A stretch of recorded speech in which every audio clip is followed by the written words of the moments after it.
It's tough work, but it's really rewarding because you see how much joy you're bringing to young people and to older people too. You're really making an educational difference as well. So I'm just very grateful to be here. And we're here today in Carlsbad at this great company because we have something very important going on in this country right now, and that's tariffs. The tariff situation is something that is very much on my mind every single day, and it will continue to be in the coming weeks and coming months. And we've got to fight for lower prices for families, and we've got to fight to defend our small businesses. For months, we've heard the president and my Republican colleagues in Congress talk about how they were going to lower prices on day one. You all heard that, right? Lower prices on day one. Well, we're nearly 100 days into this new administration, and they haven't done anything to lower costs. In fact, I would argue they've done the exact opposite. By jacking up tariffs and by making up trade policy literally on the fly, it seems, the administration is punishing working families, squeezing small businesses, making difficult job cuts a reality for small businesses all across this country, and destabilizing our economy. I hear this from so many business leaders in this community and throughout our district in greater Southern California that the investments that they were intending to make, the hiring they were intending to do, the purchasing that they were intending to do, they've put everything on pause because of these tariffs, because of the volatility, the uncertainty of the markets, and the lack of being able to predict what will come next. Everything is on pause. And what that means is the investments are not occurring, the jobs are not being created, and we run the risk not only of slowing growth, but reversing the progress that we've been making. And that would lead, of course, to the R word that nobody wants, which is recession. So my family, the thing you should know, my family, I have a 12-year-old son, my wife and I, 12-year-old son, 11-year-old daughter. We play some of the games that you all make right here. And yeah, and I'm going to buy a few more because okay, perfect. That's why I came now because I wanted to make sure to buy that before everything doubled. But if I went home tonight and I told my 12-year-old and 11-year-old that I went to a toy company and I did not bring home some toys, I think I would not be very popular with them. So these games that the op makes, they play a very important role in the lives of kids and their families. Games support child development, and they give us, in my house, family bonding time and, frankly, time away from the doggone screens that we're all stuck in front of all the time. But unfortunately, this is going to become more expensive. It's going to become more unattainable for many families if these tariffs lead to price increases. Roughly 80% of the Op Games products are manufactured in Asia. And under the administration's current tariff rules, many of their games could double in price. I'll say that again. Many of their games could double in price. So let me be clear. The tariffs are a tax on everyday goods.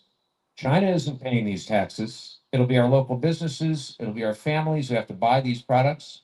They're going to be the ones who are paying these prices. And small businesses like the Op Games are going to get squeezed from both ends. It's going to cost them more to import games, so they'll be forced to raise their own prices. But now families must also face a choice. Do they pay more for the game? Or if they're already getting squeezed with high prices at the grocery store and other necessities, do they purchase the game at all? This means lost revenue that many small businesses simply cannot afford to bear. And the harm in these tariffs is not just about prices. By making up tariff rates on the fly, President Trump is creating enormous uncertainty for businesses.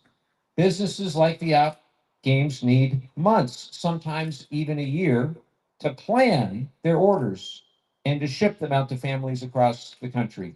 Planning, what a novel concept, right? Thinking ahead. Instead, the tariffs, as I said, have ground supply chains to a halt. And this is the time when toy companies like this one are supposed to be preparing for this coming holiday season. It's only the middle of April, and already that's when the planning occurs. So these import taxes are raising prices for businesses. They're raising prices for families, and there really is no end in sight. Tariffs should be the last resort, not the first impulse.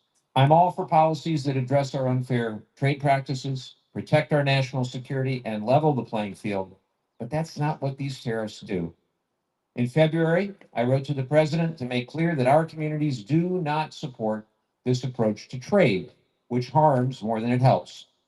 So I'm calling on President Trump and his economic team to sit back down, take a deep breath, lift these blanket tariffs, and work towards smart, targeted agreements that punish bad actors, not American families. And in Congress, I'm going to keep pressing for bipartisan solutions that lower costs, strengthen domestic manufacturing, and let businesses like the Op Games keep innovating and hiring right here in Carlsbad and throughout our congressional district. Families deserve a break, entrepreneurs deserve certainty, and our economy deserves better than a trade war of choice. I think it's a very dumb trade war. So thank you again to Dane. Thank you to the entire team for opening your doors and to everyone for standing with us today. Together, we're going to keep fighting for fair trade and lower prices for the hardworking people of this district and throughout the nation. Thank you very much. And with that, I'm going to introduce Dane Chapin, the CEO of the Op Games. Dane, thank you so much for opening your doors today.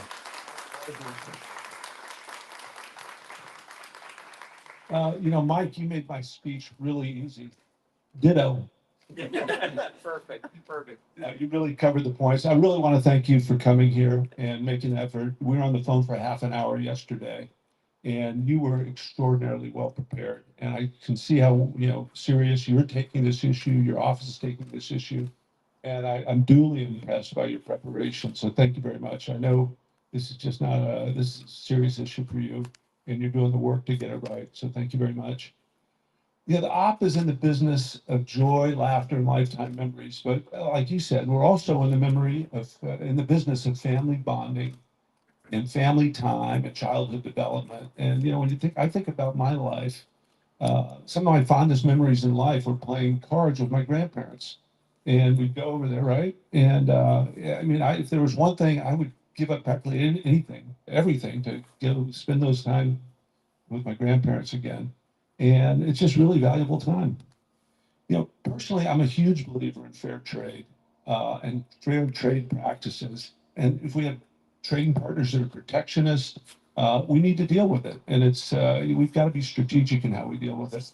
And we're finding, I've got a couple stories I'm going to share today, talking about, the punitive nature of some of the practices that are being employed. Unlike Apple and tech companies, and we operate on pretty thin margins. Apple's at a 30% margin. We're at a 10% margin. So we have very little, margin to make this thing work. And one of the things I question is, some animals are equal and some animals are more equal. And so, why is Apple at 30%? If you really want to create some pain, Apple has enormous leverage, and yet they're exempt from this trading war. So, I question the consistency of the policy, and I think it's really important to make note of that. Like all businesses, we need a reasonable level of predictability. Tell a little story. It happened yesterday. Paul, our head of procurement, who's going to speak for a minute or two, comes to mine and Tom's office, our president, and says, we got a little problem. Well, what's that? Well, I got this bill from Customs. True story, you guys. We're in real time with this thing.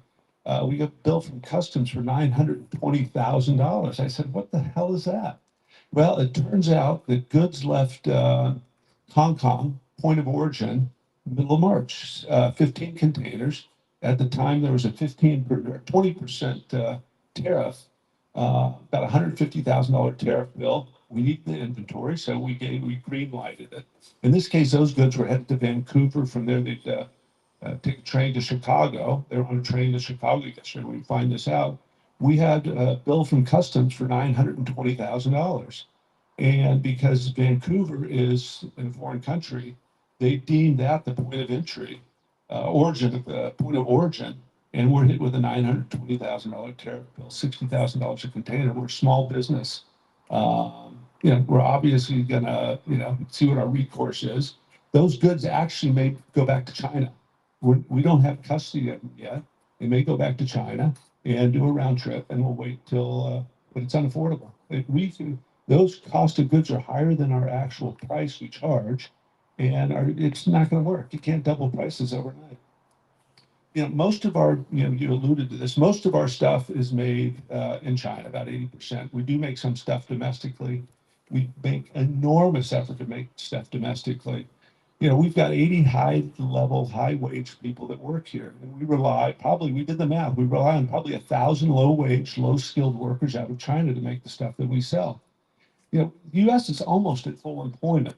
So you don't open those jobs up tomorrow, and automation doesn't replace a lot of those jobs either. So we're working really diligently where we can to make stuff domestic, and you can't do it overnight. And I'm already hearing of businesses going out of business in the US because of the unpredictability and the nature of these the tariffs. For us, we have put a hold on any new orders out of China. So, think about the merge. If there's a huge accident, traffic backs up for miles, right? Think about it. We've all been in that. So what happens? You're late for work, but the domino effect isn't just a couple of hours. Maybe you're scheduled for a hip surgery that morning. You miss that, and it takes you 2 months to get scheduled. I know firsthand what it takes to get scheduled. I have a hip surgery. I've had two of them. And so the downline effects of this, that clears in a day, but there's still downline effects of that traffic jam. You missed a dentist appointment. You had to wait for the cable guy. You couldn't wait. Now you wait a month. There's enormous impacts that reverberate for months that people need to think about. My job's not to whine. On the contrary, frankly, it's to educate people about the challenges and the enormous collateral damage that's being inflicted on hardworking, patriotic Americans. So, a lot of people work remote. We've got a total of 80 employees. We did the math the other day. There's almost 800 years of cumulative years of people. If you add up everybody, the years they've worked here, we have 800 years, and it could go down the drain in months. And so I really appreciate the work you're doing on our behalf. And it's just not the toy business. And really appreciate your efforts, and I appreciate you being here, and I appreciate everybody here on the show's support. So we're going to win this, and we're going to, it's going to be difficult, but we're going to prevail, and we're going to make Christmas happen. So thank you. Thank you so much.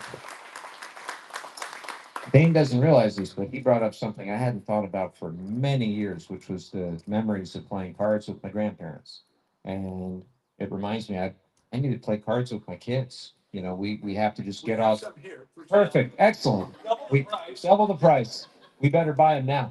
But just the opportunity to have those connections that you just don't get if you're not here to pick on Apple, but if you're just looking at an iPad all day, it's just not the same. Just not the same. So with that, I want to introduce Paul May. Paul is the Senior VP of Production for the Op Games. Thank you very much. I don't know what more to add. Mike and Dana both said exactly what I was going to bring forward. What we need is stability in the mix of trying to run our business and to manage the employees that we have. People want stability. They want to feel safe. They want to feel comfortable. Trying to do business and budget through this entire thing is almost impossible. We put these, as Dane was alluding to, we had some containers that went on board ship. We were anticipating it was going to be a 20% tariff on those particular items. It comes back that it's 125, and then it goes up to 145% tariff on those items before it even lands in the US. That happened all within a matter of 25 days that these things changed. We had budgeted for a certain amount throughout the year. How do I budget for the year when I don't know what is going to take place from day to day, from month to month within our business? There is no stability in that. And we as human beings, we strive to feel comfortable. We strive to feel peaceful. We strive to feel stability in our lives. I would say that, in my family, I I'm oldest of 7 kids. We played a lot of games together and we did a lot of stuff together. We wanted to spend time together. We here are making toys and games so that we can bring families together and really have that family reunion. And also, we play games here every day at the office, especially on Wednesdays. We're together, we laugh together, we play together, and we just want to spend time together. That's what we're trying to do. We're not trying to make phones and rockets and all these things. We just want to spend time together. And, I know in my family, most of my family members are one catastrophic event from, just being in complete turmoil in their lives. And they have to, they feel a sense of hopelessness. Yesterday, I felt a sense of hopelessness in this situation, going through this giant bill that came through, and you're trying to manage cash flows and budgets and things like that. And it is almost impossible to do that when you've got this much chaos that's going on. I don't want to see small businesses in this country and in this community of Oceanside and Carlsbad and Vista and all these places that are struggling to stay alive and struggling to stay in business because of the amount of turmoil that's going on within this current situation. So I don't have a lot more to add than that, but I appreciate everybody. I love all my employees that are here. I thank you all for being here. Thank you. Thank you so much, Paul. So I think all the time about the workers that will be impacted all across our community by these tariffs. So I think about all of you and what you're going to have to deal with for these coming weeks and months. I hope that these folks come to their senses, the administration, and they reverse a lot of these policies. But I also think about our families. I think about children. I think about their parents. And what I know as a member of Congress is I've looked at all sorts of data, and there's no better investment that the federal government makes dollar for dollar that when you invest in a child, when you make sure they have enough to eat, when you make sure they have a good education, when you make sure that they're on a trajectory towards success, the outcomes long term are off the charts. So every dollar that you invest in the first 5 years of a child's life is usually a 7 to 10 to 1 economic multiple, getting that money back long term in terms of the outcomes, the positive outcomes, the more taxes that they pay, the less that they're involved in any criminal justice related activity. Everything is better when you invest in that early childhood, and just the opportunity for working families in a district like ours, which is an expensive place to live, to be able to have enough money to make ends meet so they can afford to buy your games is really important. So I wanted to bring in Alexis Avina, the Chief Early Childhood Education Officer for MAC, which is an amazing organization. I'm going to hand it over to Alexis. Thank you. Good morning, and thank you, Congressman Levin, for your leadership and bringing visibility to an issue that touches the lives of so many families and educators. As you mentioned, I'm Dr. Alexis Avina, Chief Early Childhood Education Officer at MAC, and every day our Head Start and Early Head Start programs serve hundreds of children across San Diego County. We are helping them to grow, learn, and dream beyond the limits of poverty. In early childhood education, we have a saying, play is the work of children. But what we mean is this, play is where children build the skills that shape their future. Developmentally appropriate toys and learning tools like blocks, puzzles, sensory bins, and pretend play sets, they're not extras, they are essentials. These materials help children develop language, strengthen fine motor skills, grasp math and science concepts, and build emotional intelligence. They are how our youngest learners explore the world, solve problems, and imagine what's possible, and spend time with family members. But today we're facing the weight of rising costs. Materials that once cost $25 are now starting to double or more. And when you are an organization like us, we run 40 plus centers serving 20 children per classroom. These increases are more than just line items for us. They're roadblocks. Budgets stretch, quality is threatened, and educators are forced to choose between what children need and what children can afford. And the impact doesn't stop there at the classroom door. Low-income families already juggling rising food, housing, and transportation costs can't afford to fill the gaps at home. This means fewer opportunities for learning outside of school, fewer tools for creativity, and fewer moments for families to connect around play and learning. At MAC, we do everything we can to protect the integrity of our classrooms, repurposing, innovating, and stretching every dollar. But we cannot innovate our way out of systemic underfunding. We need policies and partnerships that reflect the real cost and quality of education and honor the full humanity of children and families we serve. This moment calls for more than just awareness. It calls for action rooted in equity. Every child, regardless of income or zip code, deserves access to learning materials that inspire wonder, ignite curiosity, and lay the foundation for lifelong success. We must ensure that the cost of living does not become the cost of a child's future. Thank you again, Congressman Levin, for standing up for us. Thank you, Alexis. And along those same lines, I wanted to make sure we heard from a parent who's dealing every single day with rising costs and can speak, I think, very, very succinctly and passionately about what he's experiencing. That's Eric Hayes, who's a MAC parent.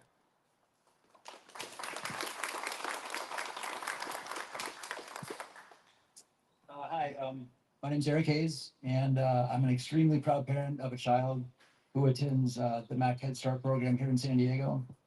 I have a 4-year-old daughter. Her name is Charlotte, and I can say without reservation that she's the best thing that's ever happened to me in my life. She's given my life purpose, direction, discipline, and being her father has been the most exciting, fun, interesting, and rewarding process that I've ever been a part of. She loves to sing. She loves dressing up like Elsa and Anna from Frozen. She called me Elsa Dad. She loves playing games, being read to. My mom was a school teacher in the Solana Beach School District her entire career. So I know the power of reading and being read to. Literacy and appreciation for books were both held in high regard in my house, and I want that for my daughter as well. Charlotte was born in Tijuana and spent her first 2 years in Mexico. So she's a dual citizen, which I think is super rad. I'm kind of jealous. But due to circumstances out of my control, Charlotte's mother is unable to come to the US to help me raise her daughter. So I'm a 47-year-old first-time single dad. And I think I knew in the abstract that having a child was expensive, but it's insane. I had no idea. I love being a dad, but it's scary sometimes, especially now. I want my daughter to have every opportunity that I had and then some. But toys and games are expensive, and they're looking to get a lot more expensive in the near future or now. Seems like most everything you see lately, groceries, gas, you name it, it's probably more than you expect. And when my daughter sees a book or game that piques her interest and her face lights up, it's a punch in the gut to try to explain to her that I can't afford that right now. It could be the choice between dinner or a game. And I'm eternally grateful to Mac and Head Start for providing not only a safe, loving, and dignified learning environment for my daughter, but for all the other services they provide. For instance, verifying that my daughter's seen by her dentist and getting well baby checkups and immunizations, the kind of things that a first-time dad might forget or not even realize they need to do. The Head Start program is crucial to mine and so many families in our community, and it's an investment in the future of the country. Yet even with all the help that MAC and Head Start provide, these rising costs directly impact my ability to provide quality educational games and toys for Charlotte. I want her to be prepared for kindergarten and beyond, so I don't think of these items as frivolous or luxurious expenses. These are necessary tools for me to help ensure that she succeeds in school and has every opportunity that I can provide for her to succeed with. So I want to thank Congressman Levin for taking the time today to shed light on these issues and for helping support working families like mine and so many others. And thank you also to MAC and Head Start for allowing me to be the best father that I can be and supporting me through this journey. Thank you. Thank you. I hope you all got that video so that when Charlotte's older, you can play it for. I really appreciate everybody being here today, and I look forward to walking around and purchasing a few of these games for my wife and kids. But before that, I'd love to take any questions that anybody may have. No questions, a very quiet group. Going once. Dane's got a question. Ask you a question. We talked a little bit about, taking control back of tariffs, which used to be a congressional Yep. issue. Yeah. So what do you need to do to take control back and bring rationality and sort of for this, it's not a unilateral decision on things that can destroy businesses? Yeah, thank you for that question, Dane. So Congress has responsibility on tariffs, and Congress has voluntarily given up its power, not just to the Trump administration, but previously as well, when it comes to being able to levy tariffs. And specifically, what I had hoped to do was work with at least a few Republican colleagues to advance what's called a discharge petition. So there are ways that you can get a bill considered by the Congress when you're in the minority. Right now, Democrats are in the minority party. But if you get a majority, 218 members of Congress, to sign a petition, literally a petition, you get them all to sign, and then that will discharge the bill. That's why it's called a discharge petition, to the floor where it's voted on. And that's how you get around the Speaker of the House not wanting to vote on something, or you get around the Republican or the Democratic Party when they're in charge.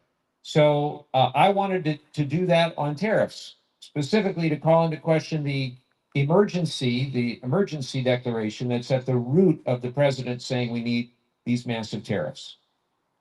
And I even had a few Republicans that were willing to join me. We'd started having those conversations. But what happened was, did you all hear about something called the continuing resolution? A lot of process here today. So normally in the House of Representatives and the US Senate, we would pass a budget. We would pass a budget, we have bipartisan negotiation, we would fund the government for that year.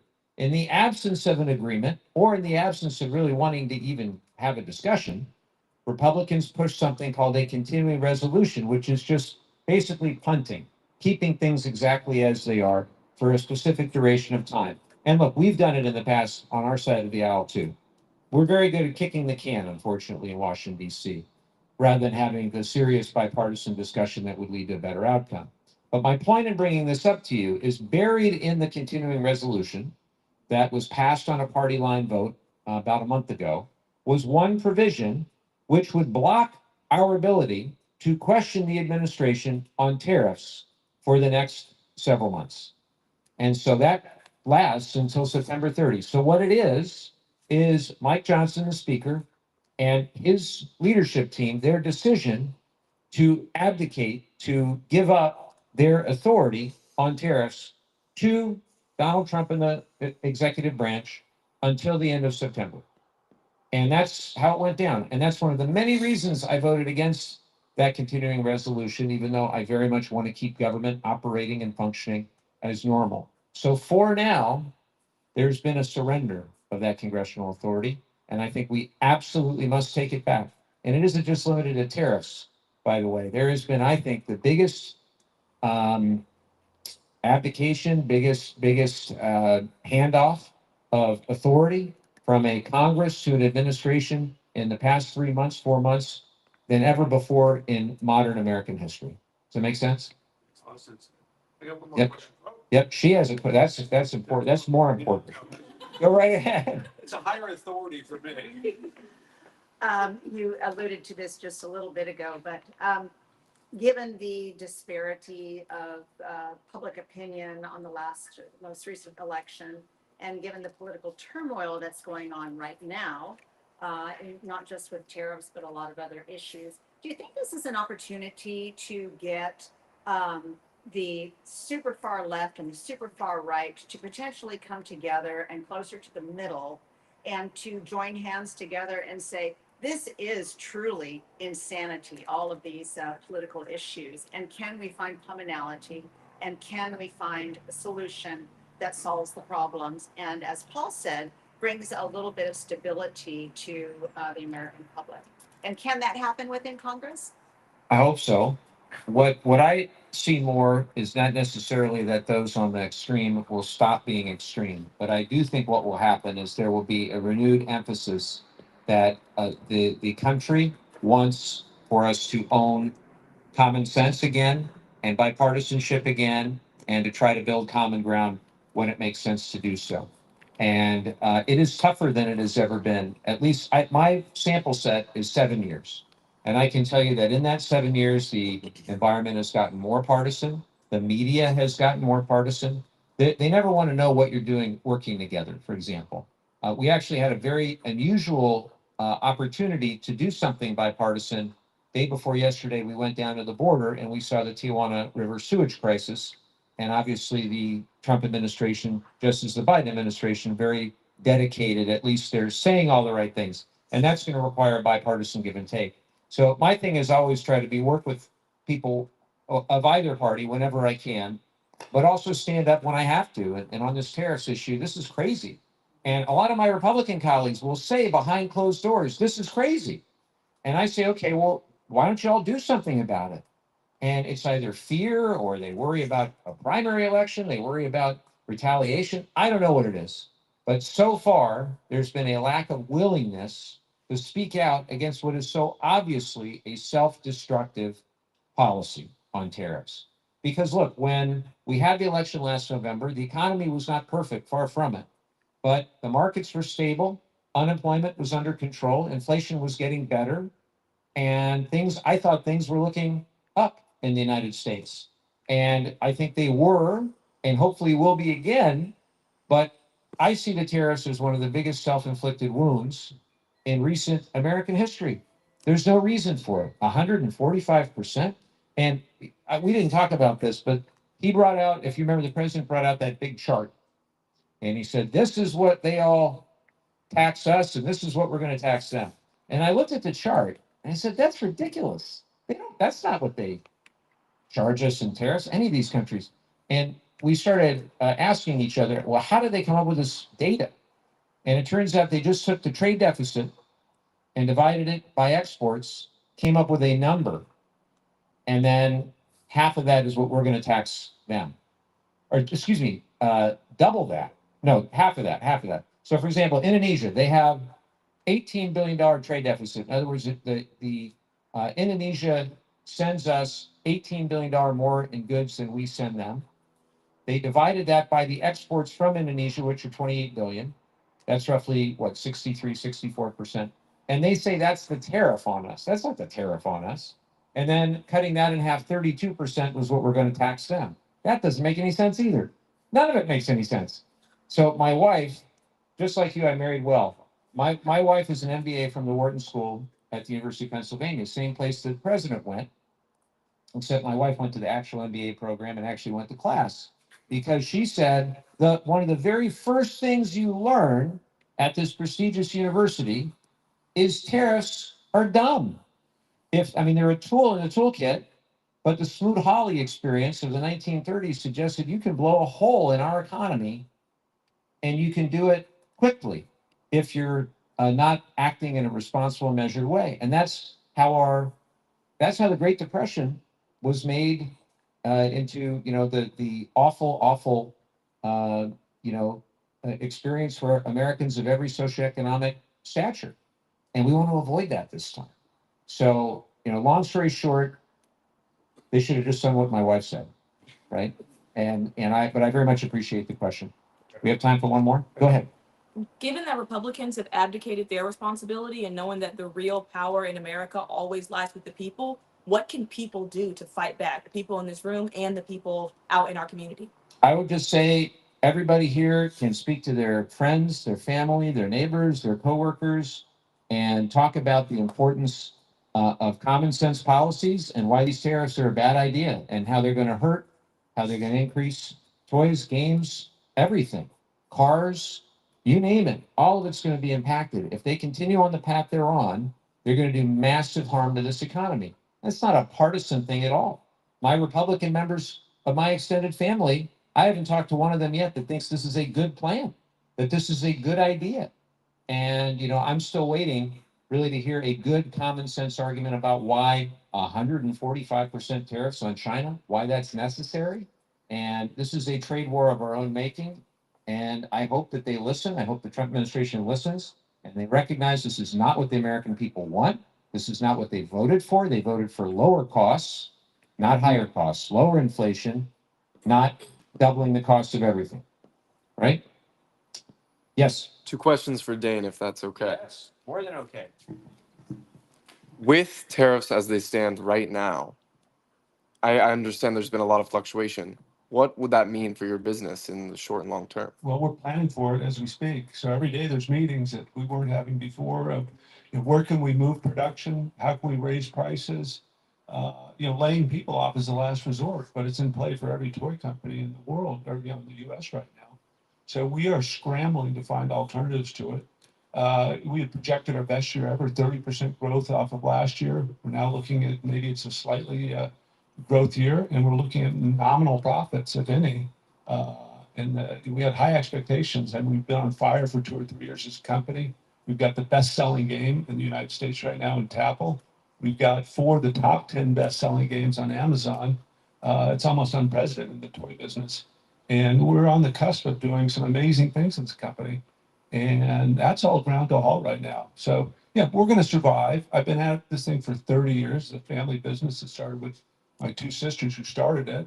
I got invited into the act, and we had a secretary. There's 4 of us 32 years ago in Encinitas. And we're 80 people now in a global company. And it's a true American success story. And it's under distress right now with things outside of our control. And it's more serious than COVID. It's more serious than the Great Recession. And it's more serious than some of the terrible mistakes that I made over the years that cost us a lot of money. So it's a challenge. And then the last question I have for you, what else have you heard from other small or medium-sized business owners in North County, if anything at all, regarding the tariffs? Like, have you heard other similar struggles, or have you not really reached out? We're doing a little remodel on our kitchen right now. This morning we were meeting with the general contractor and our electrician. Electrician's a one-man shop. He said, Dane, I've got 10 bids out there right now, and I don't know if I can honor any of them.